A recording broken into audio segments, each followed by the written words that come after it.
Hello everyone, I'm Grim, a freelance artist and as you can see, sometimes animator. This week we're going to do a little Animate with me video since I can finally share a piece that my friend commissioned me to do of his D&D character. So, grab a nice snack or cozy drink and whatever you're working on and come along with me while I do some animating. While it's on screen, I'll do a little bit of a ramble about the process as well. Also, you might hear a bit of background noise. That is just the dryer. Take this as your reminder to put a load of wash in, or to change it, or grab your laundry and fold it if you don't have a creative project. I can't do anything about that. That's just how this video will be. So what you might notice first is that I'm posing a 3D model here. I actually used a bit of a hybrid workflow where I used a 3D model to block out my key poses, and then I animated on top. It really helped since I could just play around and pose it kind of like a doll, and then work out all of the details of the character.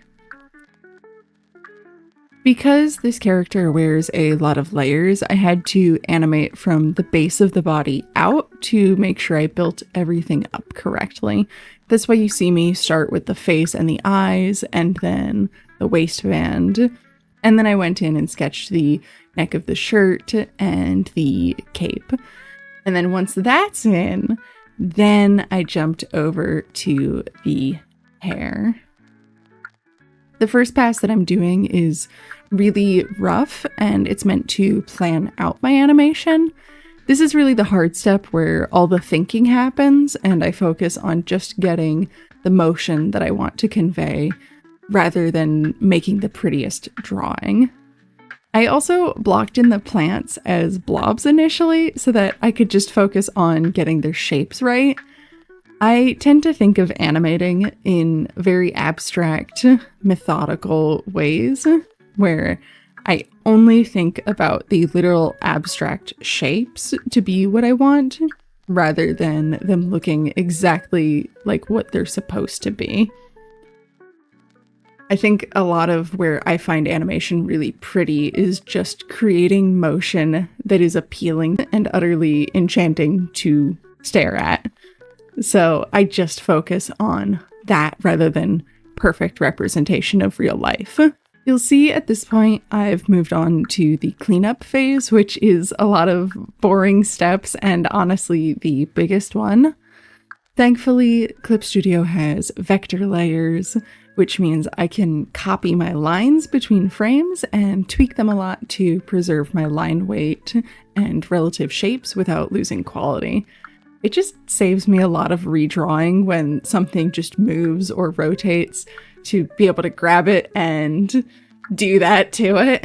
I also find that I like my animation style to be very snappy, almost like a fighting game, which makes a bunch of sense because I grew up playing Street Fighter and Soul Calibur and such. Preferring a more snappy style for my own work is why I work at 12 FPS as opposed to 24, which is what most animation is done at if it's a big professional movie. I also admittedly work at 12 FPS because it is half the work of animating at 24. I'm impatient and I just don't have the time to make something at 24 FPS or the attention span. You can see at this point I'm doing a lot of in-betweens with the hair because I know exactly where I want it to be, but I have to add the little bits of motion in between to make it flow. And also with the plants and flowers here, I was actually able to use a plant brush in Clip Studio on a vector layer and focus on using the object tool to keep the detailed shapes pretty consistent and then just move them around when it came to in-betweens. I did something very similar with the flowers as well, where I was able to effectively scale them all up individually to have them appear, which was super cool. And you'll also see that at this point I'm coloring, which was a really new process for me since I rarely color such detailed animations. Once again, I had to work layer by layer, starting from the bottom and working my way to the top. I also, because I was figuring it out along the way, also sometimes had to go back and forth when some layers didn't quite do what I wanted. One day I'll figure out a good process for coloring animations, but I'd have to figure out what I wanted to make all the way to the colored phase first. This is one of those points where you can see every time the time-lapse goes through very quickly, I'm just cleaning up something very small frame by frame. And it's like 2 or 3 little pixels or something that I'm cleaning up. It's probably more than that realistically, but still, I'm just, okay, time to draw this line, time to use the fill tool and move on. Like I'm done in 30 seconds on a layer. One of the things I do really enjoy about animating is that it's a process that you can really get into. It's almost very meditative.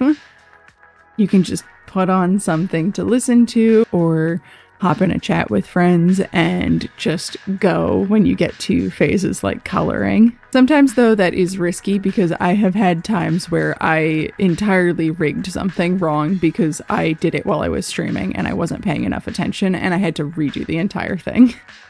It was not a good time because that character had a robe that was rigged as if it had 8 legs like an octopus and I rigged all 8 legs wrong.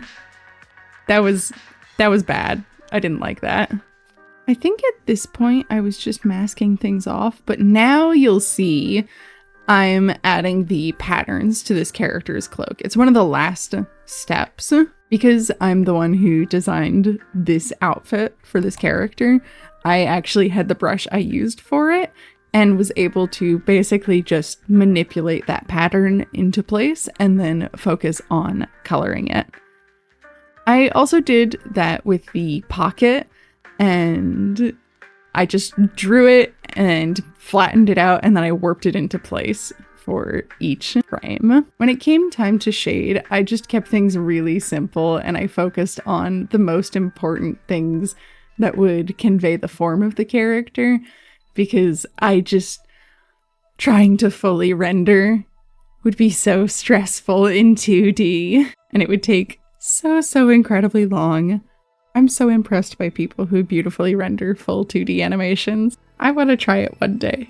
But this project was not the day I was going to do it. And that's my animation process for this little transformation sequence. I hope you enjoyed coming along with me for it, and if you made anything during the video, feel free to show it off in the comments below. I love hearing about what folks got up to during these, honestly.